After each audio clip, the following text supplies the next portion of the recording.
candi ini sebenarnya sudah didata oleh Belanda ya.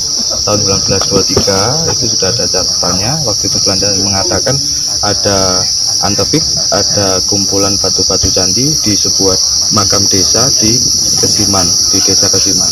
Jadi sekarang menjadi dusun, dulu tahun 23 itu masih menjadi desa. Itu dari informasi itu lalu kemudian di tahun 2016 ada pendataan terkait dengan potensi cagar budaya di Penanggungan, itu masuk kawasan Penanggungan, itu juga sudah kita lakukan zonasi juga. Lalu kemudian baru tanggal 30 itu ada warga kemudian membersihkan hingga kemudian menemukan sampai ke bagian kakinya ini. Dengan nama apa Mas pencatatannya? Kalau pencatatannya dengan Punden Candi di dusun Kesiman itu sudah ada catatannya, bahkan zonasinya juga sudah ada. Ini juga diduga oleh SK Gubernur ya, Gubernur Jawa Timur terkait dengan kawasan cagar budaya peringkat nasional. Jadi dengan ekskavasi ini masih dikatakan sebagai survei penyelamatan karena kita masih melihat seperti apa bentuk denah awalnya, bentuk denahnya seperti apa, nanti kemudian apa saja yang kita temukan, rangkaiannya, temuan-temuan setra apa saja yang ada, itu nanti menjadi hipotesis awal kita untuk mengatakan ini sebuah apa sih sebenarnya terkait dengan sudah banyak ya. Kemarin awalnya kita duga Gana, ternyata itu kinara-kinari karena itu merupakan wujud sosok hewan surgawi berupa laki-laki perempuan dengan kepala manusia lalu dengan sayap, itu bersayap seperti burung itu. Lalu kemudian ada beberapa arca yang belum kita ketahui, tapi ada indikasi memang bagian-bagian di sini kemungkinan arca itu banyak menyatu dengan candinya gitu. Jadi bagian dari struktur candinya gitu. Pak, selain saya mengatakan candi ini dengan asumsi ini masih dikatakan sebagai informasi sebagai masyarakat masih menganggap ini sebagai candi, kita belum tahu.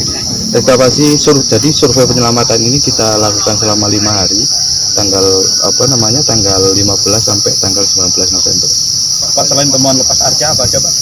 Kita belum ketahui karena atributnya belum jelas ya, belum bisa kita lihat. Pak, untuk strukturnya full andesit apa batu-bata juga? Kita menemukan indikasi ada batu bata yang berserakan, tapi belum kita ketahui itu fungsinya dulu sebagai apa gitu. Jadi sementara ini masih kita fokuskan kepada seperti apa bentuk denah dari struktur ini karena kebetulan sudah dibuka. Jadi kalau memang jadi istilahnya kita lebih ke arah penyelamatan, aspeknya pelindungan, arahnya ke penyelamatan. Pada masa Belanda di sini yang sudah tercatat. Betul, sudah. Artinya saat itu tidak ada kegiatan penyelamatan terhadap. Pencatatan itu masuk sebenarnya sudah masuk area pelindungan, jadi mendokumentasikan. Jadi ada sesuatu di sini.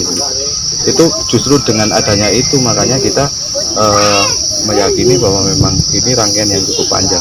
Kalau dilihat dari reruntuhannya ini, penyebabnya dugaannya karena ada indikasi dari hasil ekskavasi hari pertama kita, metode ekskavasi ini kita temukan bahwa pecahan yang dugaannya memang ada indikasi dipecah.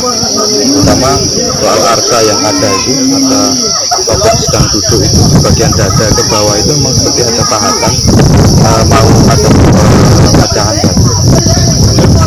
Ya, tapi ada dugaan vandalisme. Ya, tapi kita tidak tahu kapan ya. Butuh informasi ke belakang tentang itu. Tapi yang jelas memang di sini catatan kedua kita yang kita temukan ini memang di sini sudah ada makam. Tahun 1923 itu sudah ada makam desa. Di sini ada potensi arkeologi berupa dugaan kumpulan batu candi. Kepala arca yang terakhir yang ditemukan Kita belum berani, tapi kalau dari bentuknya ini berkaitan dengan yang kinara-kinara. Kalau sementara ya sekilas saya masih melihat itu Mas. Jadi bisa jadi di sini setiap sudut itu ada antepik berupa ada manusia dengan bentuk manusia. Mancing aku plesetan nih. Pak, untuk luasnya Pak, yang 5 hari ini targetnya berapa Pak? Apa? Target luas yang diekskavasi untuk 5 hari ini. Untuk struktur yang sudah tampak ini kan ukurannya 5,6 ya. Ya, jadi kemungkinan pola ke arah utaranya juga akan kita gali 5,6. Pak, menurut Bapak untuk warga sekitar Pak, antusiasnya bagaimana? Sangat tinggi antusiasme warga, bahkan dari pagi kita lihat masyarakat selalu berdatangan untuk penasaran melihat seperti apa candi gitu. Ini terlebih masyarakat ini sudah lama kan bersandingan ya, ada candi, ada makam itu, sepertinya mereka juga mengupayakan ini tetap ada tanpa ada perubahan. Untuk anggaran evakuasi dari mana? Kebetulan ini memang akhir tahun gitu ya, dan kebetulan masih ada satu kita berupaya, dan kebetulan ini juga penting, sebenarnya ada beberapa tapi ini sangat urgen gitu ya, maka kemudian anggaran 5 hari itu kita upayakan untuk di sini, dan alhamdulillah di approve gitu, ditanggapi baik, dan kami berusaha untuk bersama dengan dinas supaya nanti tindak lanjut ke depan, namun ke depan kita koordinasi dengan dinas. Untuk sementara dari Balai Pembelajaran Budaya, tapi tentang koordinasi dan sebagainya desa, kabupaten selalu bersih.